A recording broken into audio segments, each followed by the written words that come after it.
October the 30th, 1993. On this day, a Hollywood heartthrob will die from a massive overdose of cocaine and heroin. The call came in sometime after midnight. It came in as a seizure up on Sunset Boulevard at the Viper Room.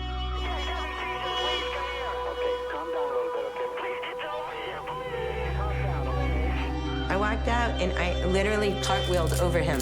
He was lying on the sidewalk getting resuscitated by paramedics. I didn't understand what had happened. You know, half an hour ago, he was, you know, seemingly no problem. And then boom. This is the story of the last 24 hours of River Phoenix.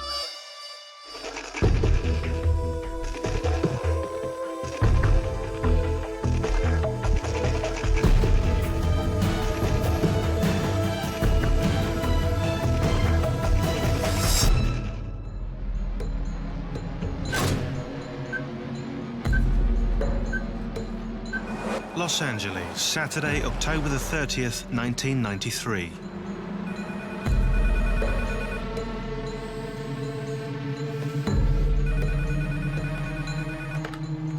River Phoenix wakes early. To the world, he's Hollywood's golden boy. Vegan, ethically minded, squeaky clean.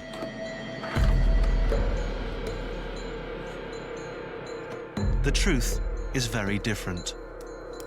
For over 2 years, River has been struggling to overcome a drug problem. Today, that problem will overcome him.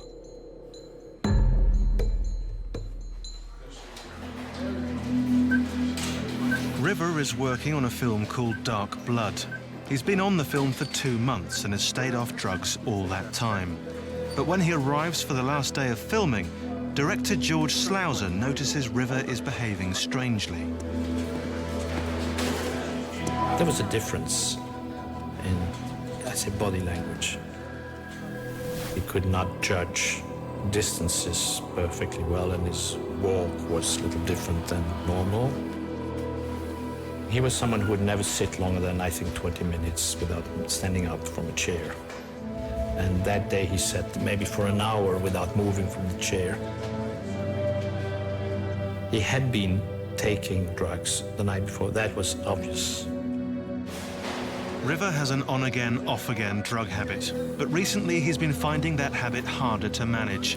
Until today, he's been clean on set, but it's been a struggle. I saw him during the shooting of Dark Blood. He was in bad shape during that.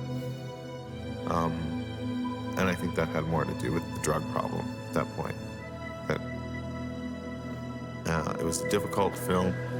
He was having a difficult time on it, trying to stop, detoxing, the pressure of having to do the role when you're not physically ready. It was a difficult, really difficult time for him. Now, for the first time on the shoot, it looks like River is losing the battle. And I got a call on my machine, and he says, it's River. He said, maybe I can see you over the weekend. I says, you know, I'm having a real hard time keeping my head above water. He says, in this crazy business. It was the first time I ever heard any uncertainty in River's voice. So far, River Phoenix has had a charmed passage through Hollywood. Now, on the set of his 14th film, he's coming apart.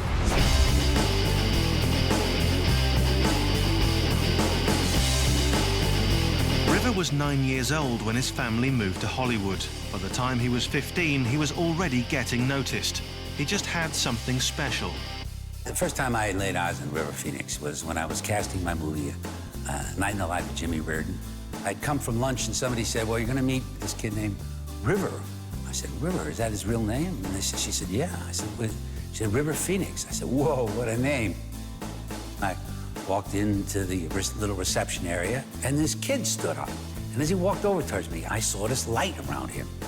And it was like a halo, and it was an aura. I mean, all of this happened within seconds. I just said, this is a star. It was River's performance in the hit movie Stand By Me that thrust him into the limelight. Overnight, he became a teen idol. His face was on the cover of magazine after magazine, and he was getting thousands of fan letters every week. But River was more than just a pretty face. He could act too. Every single take was excellent. You only did one take, or two maximum, and the enthusiasm and the intensity was there, so he was inspiring everybody else. People wanted to be around River. I don't think I ever felt that something was false or fakey. I'm quite sensitive, I guess, to people who are either theatrical in the wrong way or are just saying lines which they don't understand or don't mean, they don't know. It has a lot to do with, the pauses you make when you talk and how your voice goes and so on, and how, I would say, the body and the voice and the arms and the feet and everything and the eyes are in sync, or one thing. When you think or feel one thing, your feet should feel it too. If you don't, then you're acting the wrong way.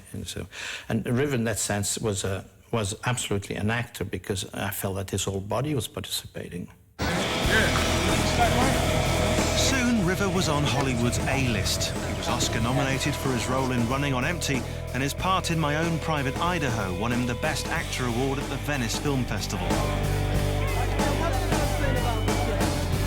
After just a few years in Hollywood, River was earning almost $1 million a movie, and he was a pin-up the world over. But for River, the money and the recognition was not enough in itself. He wanted really to be good in what he did.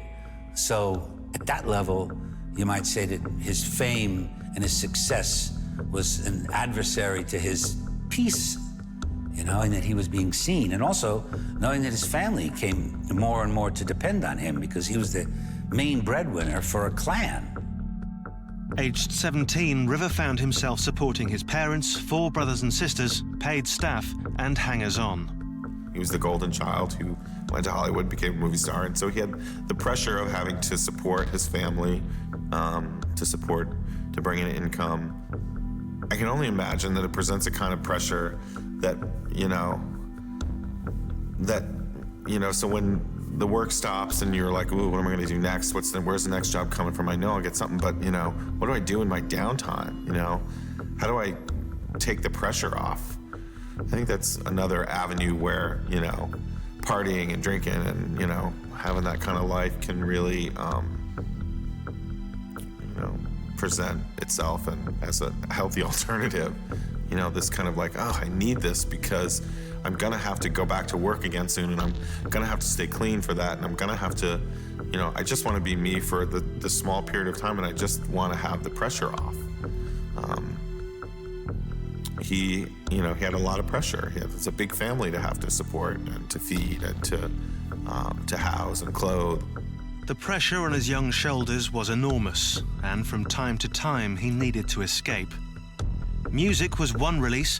He would jam for hours late into the night, often falling asleep over his guitar. The other way he relieved the pressure was to take drugs. River had the money and the freedom to do whatever he wanted, and his friends knew he had to be watched.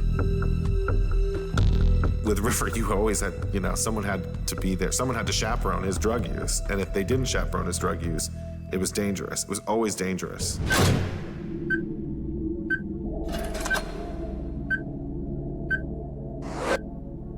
River has been on the set of the movie Dark Blood for 8 hours. He's on edge, feeling terrible after a late night taking drugs, and so far today, all he's done is sit and wait. It took us all day to set it up, because we had just come back to LA and we had other sets, and so, the actors had to wait around most of the day for this one scene. Director George Slouser is watchful of his star. I felt that I had to be sure that everything was going to go okay. It's like it's a bit silly to say, but if you have someone who's sick, then you might take along, to sit down somewhere. You take care a little more because you don't know exactly how things will develop. First positions, please. Finally, the cameras are ready to roll. It's time for River to perform. But of all the scenes he's ever done, the next is the one he's come to dread. He'd long idolized his co-star Judy Davis, but now he was getting the chance to work with her. She seemed to be doing everything she could to make his life a misery. Good. She was very difficult to work with, and we had a bad relationship. I was very irritated by the way she treated River, by making it difficult for him to act, whispering instead of talking, or when you could help, not helping. Yeah. The only time I suffered through an actress, I've never had any problems with actors ever before in my career, but she made up for 40 years or something, or 30 years, because she was in a kind of way impossible, and she made it tough for River also. He complained to me many times that she was making it tough for him. River was so sensitive, and I don't think that he'd maybe experienced even until that particular movie, people that weren't kind to him at some level. River felt the antagonism deeply. He phoned friends in tears. Yet for 7 long weeks he endured it, asking George Slouser to postpone the love scenes. He asked me, can I play this scene the last day, because I don't feel like doing it halfway and touching her and whatever. I mean, he said, you know, I'm getting goosebumps if I have to touch her arm. Now the scene can be delayed no longer. It'll be the last of River's short life. And in just a few hours, he'll take the drugs that will leave him fighting for his life on an LA sidewalk.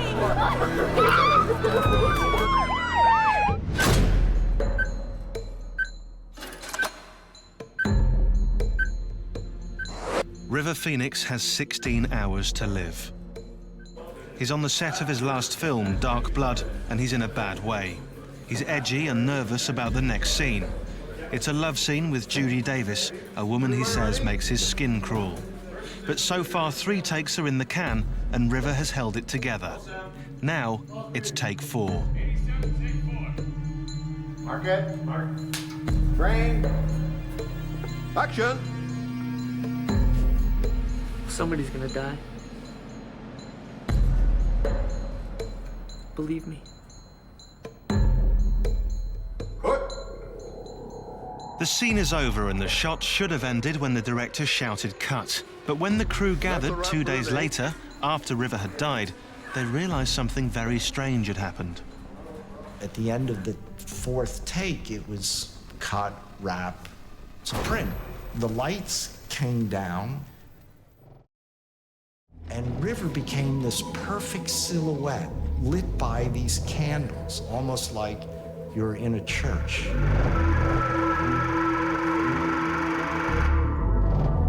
River walked up to the camera and stood there for about 5 seconds. And then I realized, oh, the camera was still rolling, and I turned it off. River died just hours after this shot was taken. It was the eeriest thing I've ever experienced through my camera. It still gives me the chills. Filming over, River leaves set for the night, but the day's events have left him shaken. River was emotionally fragile. The smallest thing could upset him. This vulnerability had its roots in River's childhood.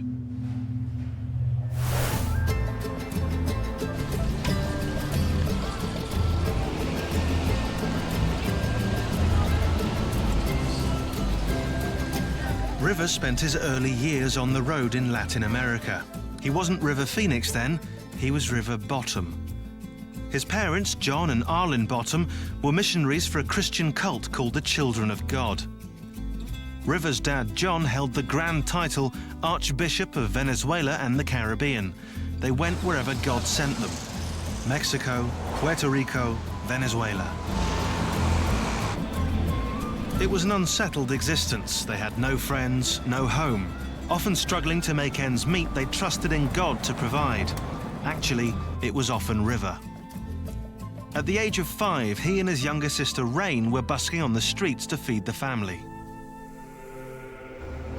After 3 years on the road, his parents had had enough. In Caracas, they threw themselves on the mercy of Father Stephen Wood. I was at that time pastor of this church and had been a friend of the Children of God for many years. And this family showed up saying that they were leaving the Children of God and needed help.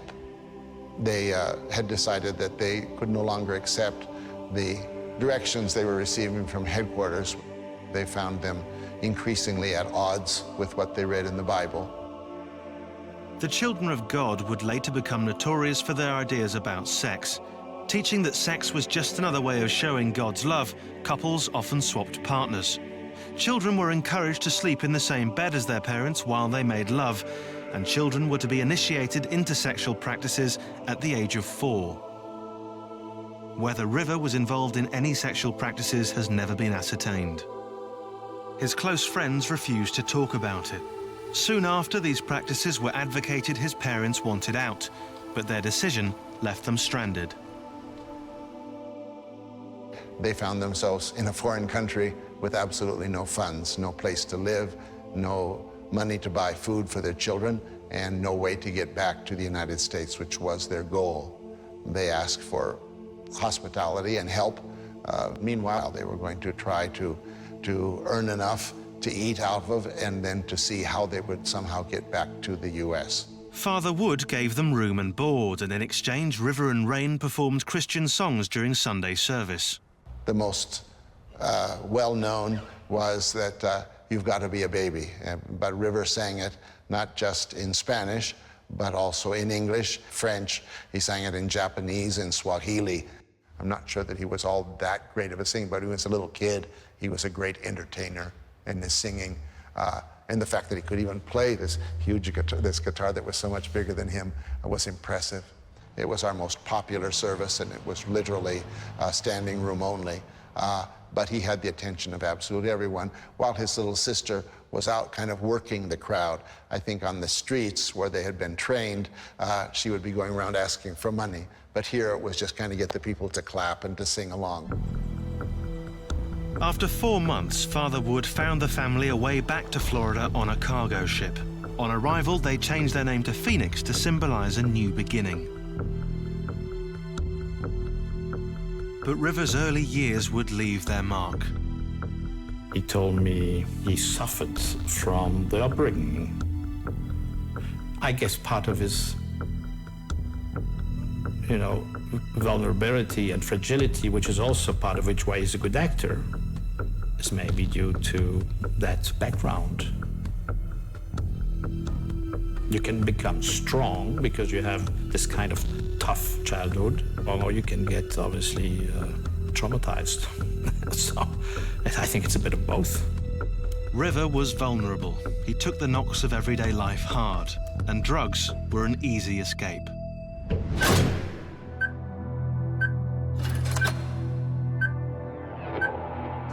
River Phoenix has just 6 hours left to live. He's had a tough day on the set of his latest film, Dark Blood. But now he's back at his hotel where he can let go with his family and friends. Dickie Rude has been a close friend of River's for 2 years. He was just in good spirits, His family was around, his brother and his sister and his girlfriend, and he was happy to be, off of the set. Things were jovial. Dickie's wife, Abby, is River's personal assistant. Samantha Mathis has been dating River for the last 6 months.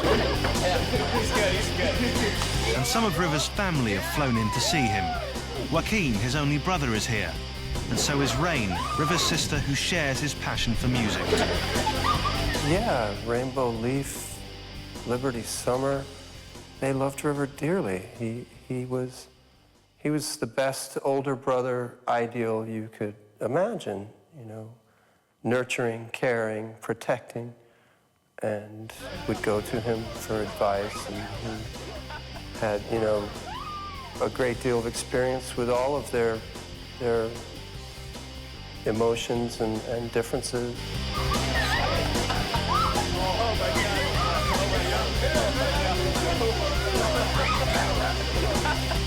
There's no sign now of the stress he was under earlier on set. It was a normal, welcome back to LA type of atmosphere.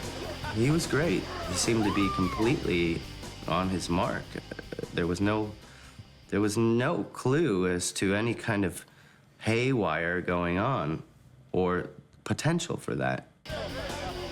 So far today, River has stayed clean, and that's the plan for the night ahead.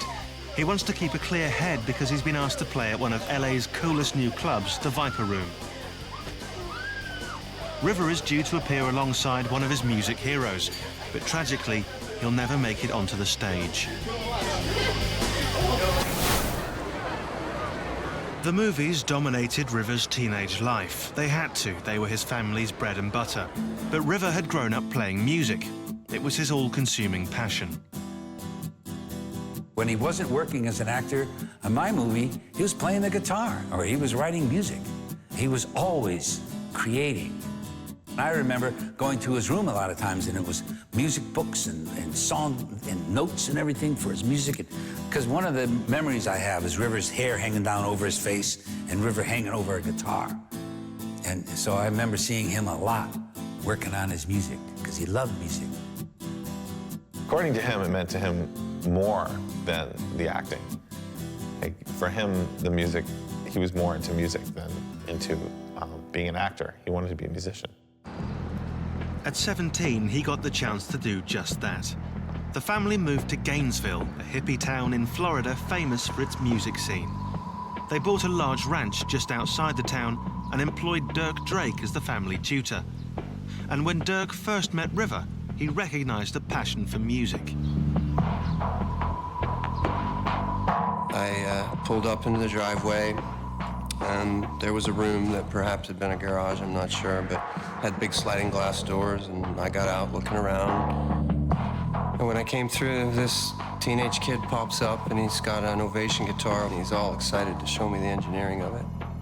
I just remember thinking, this kid's a musician, he's so on it, and it was so important to him to share that guitar with me.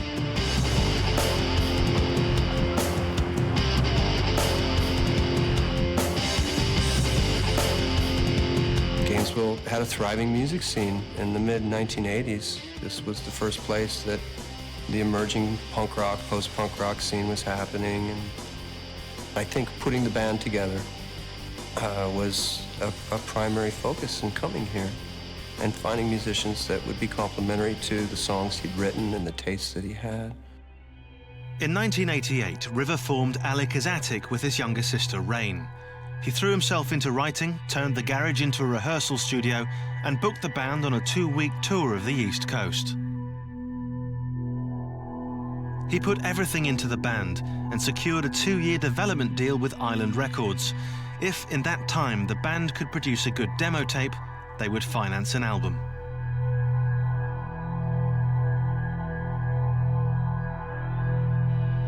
The band was River's plan for the future, and he desperately wanted to be taken seriously as a musician. It was very difficult for River because he didn't want his name or his movie star status attached to his band's gigs. And it never seemed to fail. They'd get a gig at a club, and the proprietors of the club, I guess eager to get people through the gate, mentioned, you know, River Phoenix and his sister Rainbow. It was disappointing because he wanted his music to be taken for the music and not the music of the Hollywood star. Any chance River got to prove that he wasn't just a teen actor with rock star pretensions, he leapt at. On his last day, he'd get such a chance.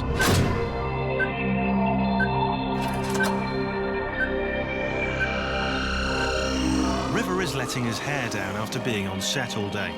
He and his friends have left their hotel and are hitting the town. Just after midnight, Samantha, Rain, Joaquin and River arrive at the Viper Room, Johnny Depp's club on Sunset Strip. River has brought his guitar. In the corner of the club sits a small stage. Tonight, Johnny Depp's band will be playing. Among the lineup is Flea, bass player for the Red Hot Chili Peppers and one of River's closest friends. River's planning to get up on stage and jam with some of the best musicians in town. For this, he's staying clean.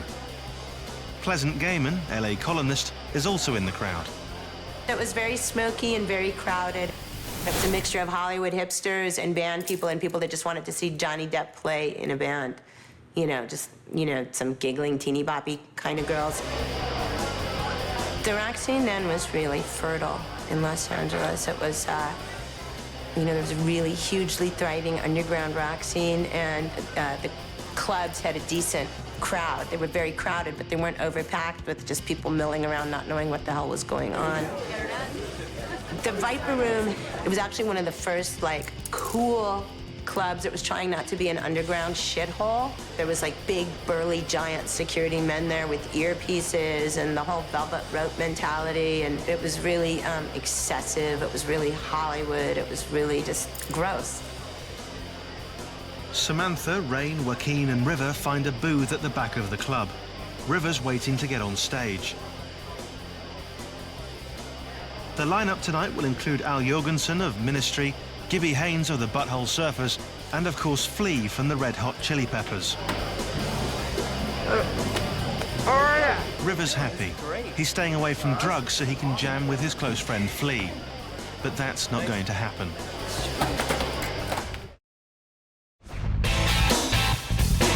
River and Flea had been great friends since they met 3 years earlier on the set of My Own Private Idaho.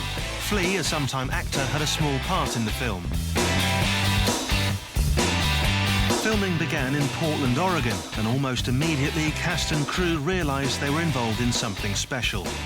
They worked hard, they played hard. River and many of the younger actors moved into director Gus Van Sant's house. The day's work on set would be followed by jam sessions late into the night. This footage was shot by River's friend, Matt Ebert. When he and Flea met on Idaho, you know, they got along like, you know, brother and brother. Like, they just went arm in arm into the sunset with it. Like, they just, you know, played guitar together and really, like, you know, became really close friends almost immediately.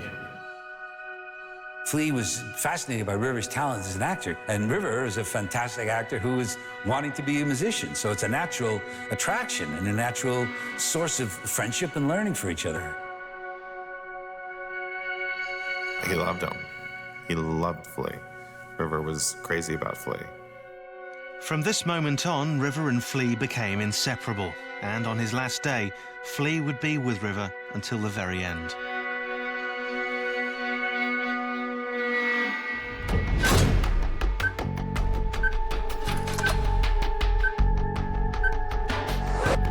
Inside the Viper Room, River has made his way to the stage. He's expecting to join the band, but there's a problem. Homicide detective Mike Lee later pieced together the events of the evening. What's going on? When he arrived there were more than enough musicians, as there quite often is in that type of a situation, so he could not get up onto the stage and play that particular night. Well, I get good news and bad news. You go first.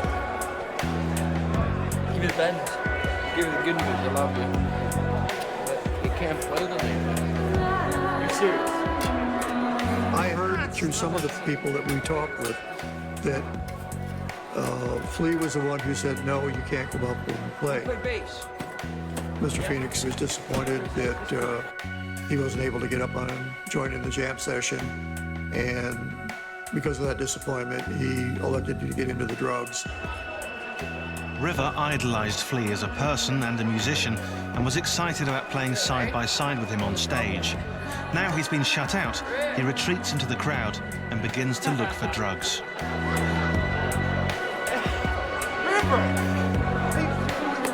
If you were of a mind that you wanted to go in and party with drugs, they were available. And, you know, it was your choice, whatever you wanted to do. It was not at all hard to find drugs out on the Strip. There was drugs everywhere. Probably the main things were cocaine and heroin. Plus, at the age of early to mid-20s, you still have the hallowed misconception that you're immortal. You know, you still look pretty. You don't really get a hangover, you know? I mean, you can, sure, I can do all of this, you know? It's not gonna have any consequences. All right, you know what? I know what you need. I know what you need. So I know that he was disappointed, and being disappointed in something I think we've all been there, where instead of reaching over and closing the door, you sometimes slam the door. River is about to take the drugs that will kill him. My Own Private Idaho introduced River to Flea. It was also where his drug use first became dangerous.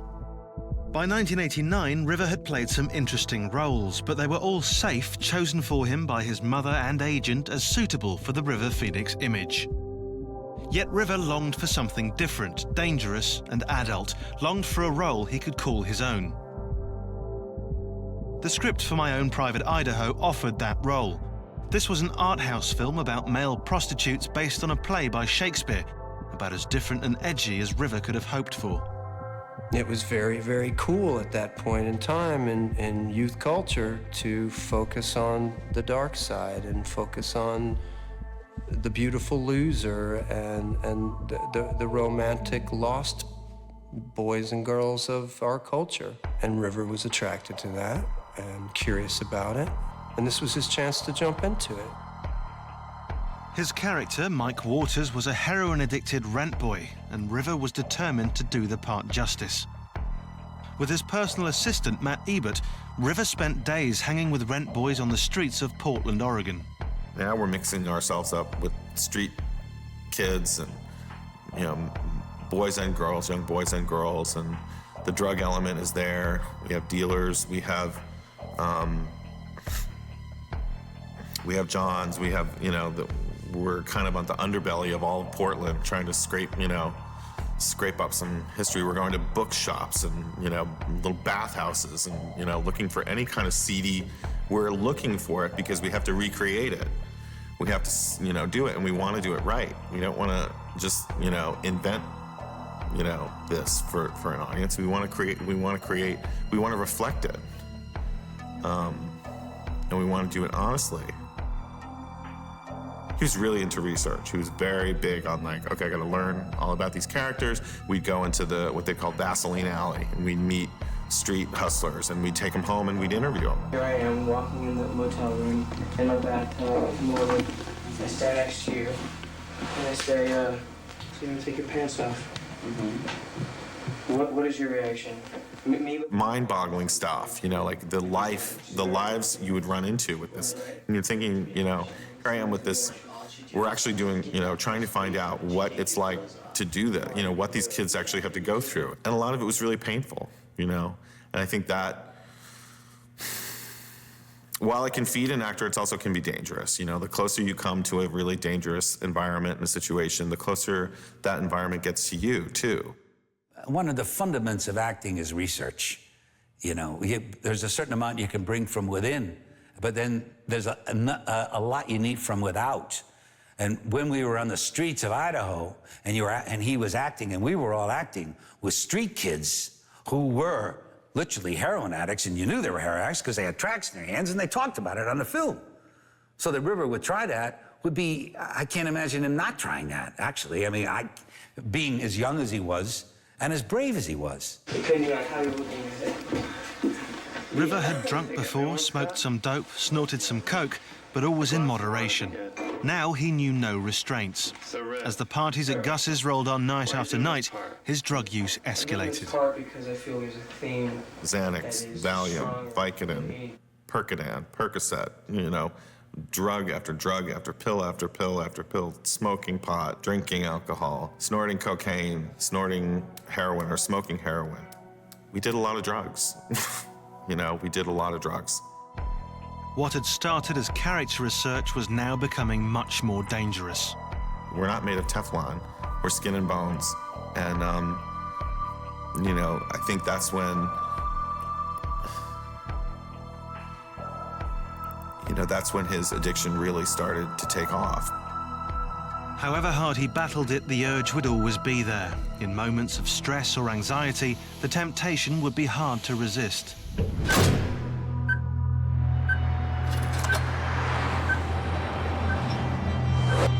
The Viper Room, the club which will become infamous in less than 1 hour, is nearing capacity as Johnny Depp's band gets going.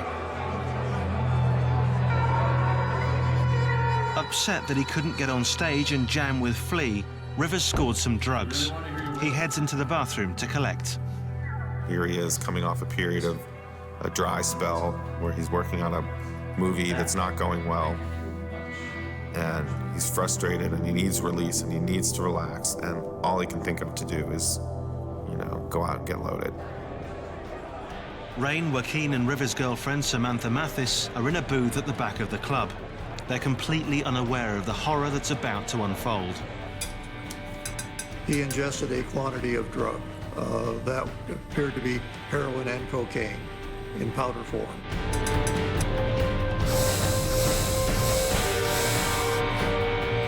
It appears that it was snorted, and the reaction was almost immediate.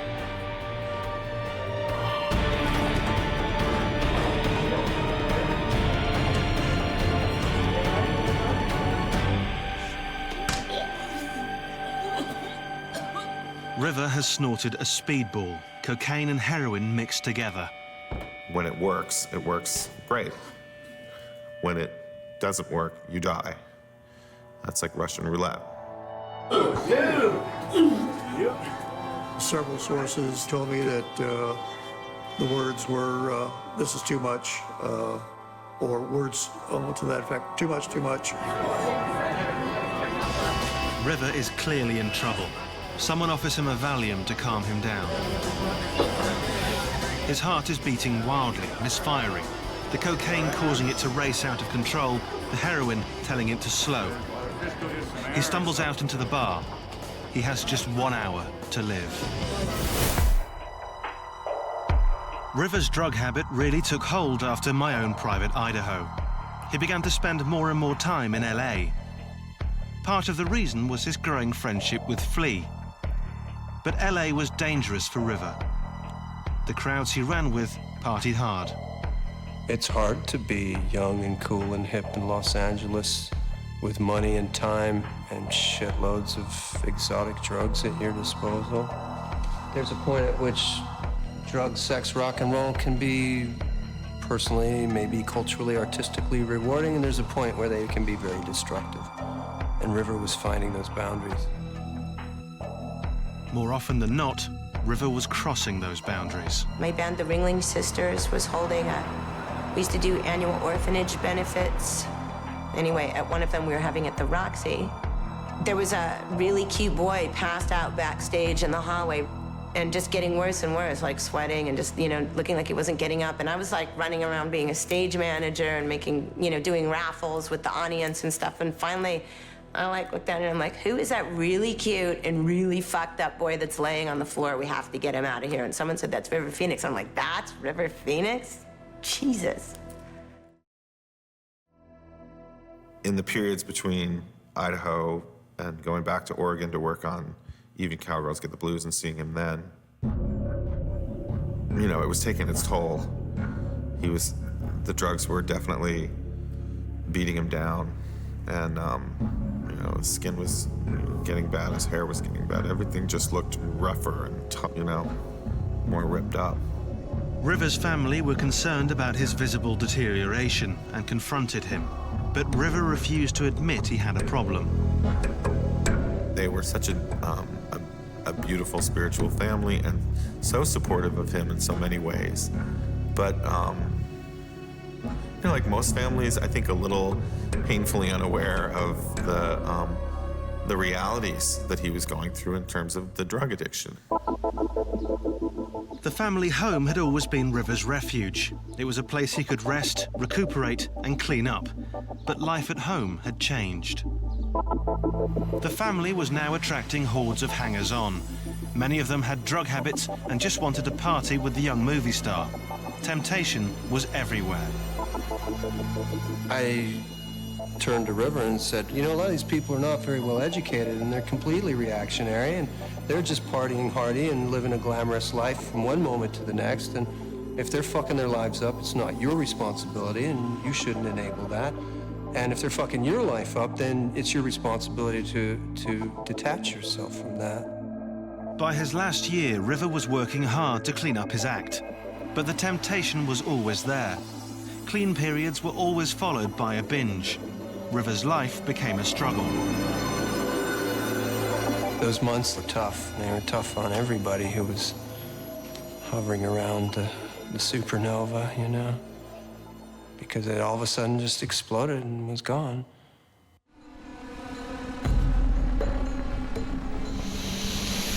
Inside the Viper room, River has just taken a massive overdose of cocaine and heroin.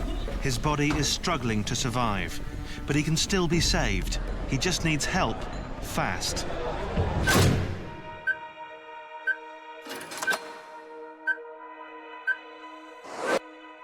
River Phoenix has less than an hour to live. He's gone to the Viper room on LA's Sunset Strip. His sister Rain, brother Joaquin and girlfriend Samantha Mathis are in a booth drinking. They think River's on stage getting ready to jam with friends. Actually, he's been shut out of the jam session and, disappointed, has just snorted a massive speedball, cocaine and heroin combined. River's body has gone into shock. It's one thing to use heroin and cocaine and everything on a daily basis. Your system becomes used to it. Your tolerance stays the same. But when you start and stop and start and stop and start and stop and then always go back to where you left off, you run the risk of overdosing and killing yourself. He was a kid. Kids make mistakes.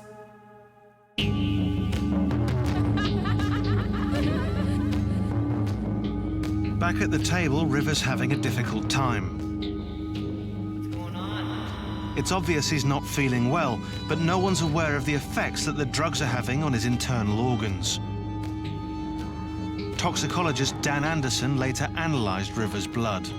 There was a very significant amount of heroin and cocaine in his system. There was so much cocaine there, it's astronomical. It's 8 times what we consider lethal. He either didn't realize the purity of the drug and took his standard amount that he normally took, or he took way too much. A body can only tolerate so much. And after that tolerance is over with, you're gonna die of the drug. What started out as a fun family reunion is rapidly turning into a nightmare. Hey, wait a minute. By his last year, River's drug use had hit its peak. Friends and family pleaded with him to get clean. He started to listen, and the periods between binges grew longer. He began working on a new music project with Sasa Raphael. In April, River was approached about a new film, Dark Blood, but there were worries that his drug use had taken too large a toll and he needed to rest. I called River more or less every 2 weeks when he was in Florida. And I wanted to know if he was okay and if he was still in a good mood, if he still liked the story. A little bit, if you want, not to check, but to feel how he was. And I was aware, obviously, that he had been taken drugs before. I was hoping that he would be, I would say, calm. River's father, John, had recently moved to a farm in Costa Rica, but he realized there was a problem and intervened. His father flew up from his farm, and he never does that. He didn't, at this time, he was just was not interested in coming to this part of the world at all. But he flew up specifically to convince his son not to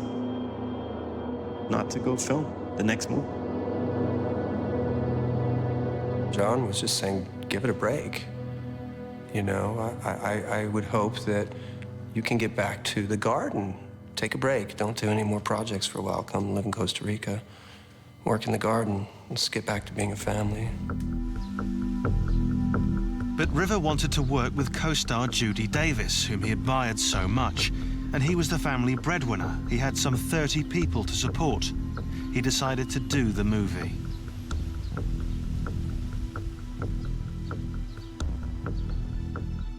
For 7 weeks, the cast and crew of Dark Blood lived and worked in the middle of the Utah desert. All that time, River stayed clean.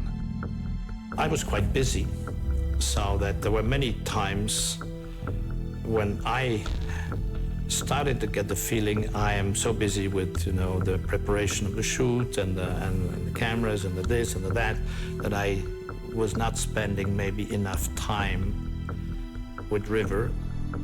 Finally, the location wrapped, and the production was moved back to LA for 2 weeks in the studio. River was heading back to Partyland. He took his leave from director George Slauser. Before leaving, he said, okay, bye. Going back to the bad town of LA.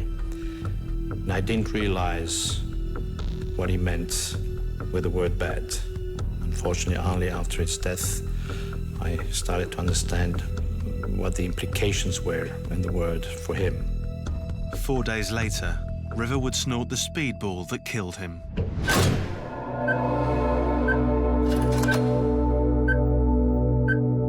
Inside the club, River has been suffering badly from a drug overdose, vomiting and passing out. At first, Rain and Joaquin weren't aware of just how bad things had got, but as his condition worsens, they drag him outside for some air. As soon as River's body hits the street, he goes into seizures. The vegan with the squeaky clean image is now dying of a drug overdose. The people around him at that time, it was a kid, his brother, young kid, Joaquin, and he's dying in front of them, and they don't know what to do. And the people in the bar don't know what to do. They watch this celebrity move around, and they watch this famous person. Do we say something is happening to this famous person? The fame itself kept him from getting what he needed to live. Whether the fact that River is a celebrity, or the fact that drugs are involved, or the fact that they're terrified by this sudden turn of events, the result is the same. No one calls for an ambulance for a full 5 minutes. Finally, Joaquin takes action. All 911 calls are recorded. This is Joaquin's call. Yeah, he's having seizures on Sunset and Larrabee. Please come here. Okay, calm down a little bit, okay? What's the address where you need it? It's Sunset and Larrabee. It's at the Viper Room. He's laying on the cement. Is he breathing? I don't know. The last I checked, they said he was breathing. Is he fucking breathing? I don't know if he's breathing. Please, you gotta get over here. Where's the ambulance? Who's with him right now? My sister and some people. Sister? Yeah. Okay, can you talk to her from where you are? God, she's trying to give him mouth to mouth. Please get over here, please. Calm down, okay? Sir, calm down. Tell her not to give him mouth. It's 4 more minutes before the paramedics arrive. River is lying still. His seizures have stopped and his breathing is shallow. The speedball is attacking his heart. Beating wildly out of sync, his heart is failing, pumping little or no blood. He's running out of time. River Phoenix was lying on the sidewalk, unresponsive, with a couple of friends around him. And he was pulseless, he was non-breathing, and had no heart activity. We immediately started CPR, intubated him to control his airway, and started an IV, and gave him a series of drugs in an attempt to restart his heart. Back at the Hotel Nico, 2 of River's closest friends, Dickie and Abby Rood, have no idea their friend is in trouble. We got a phone call at the hotel, a hysterical phone call. I can't remember from who, whether it was his brother or his sister. We jumped in the car and rushed up the street. It wasn't that far away, but it was a terrifying shock. A terrifying shock to see your best friend lying on the sidewalk with paramedics standing over him and a crowd of people around dressed up in Halloween costumes, and it was just incomprehensible for me. Having failed to restart his heart, the paramedics prepare to transport the lifeless young actor to the closest emergency room. News of the incident has spread into the club. Flea runs outside and demands to travel with River to the hospital. But it's too late for River Jude Phoenix. He's pronounced dead at 1:51 a.m., October 31st, 1993.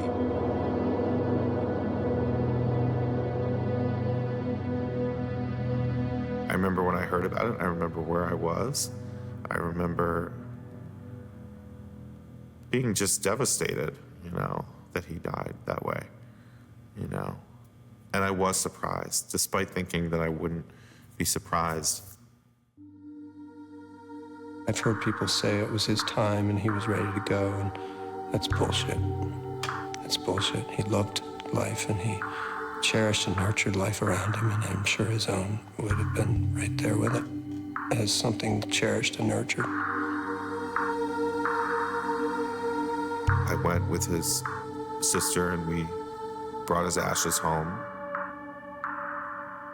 And I remember this as long as I live. I gave his ashes to his mother, and she held them like a baby. And it was one of the most tragic things I've ever seen in my life. He's become a kind of mystical being in people's lives, somebody that inspires them, not because of his tragedy, but because of that quality that he had, which was always spiritual, so that when you see him, that magical thing didn't die with him. He was a good friend. He brought out the best in you. And I miss him a lot.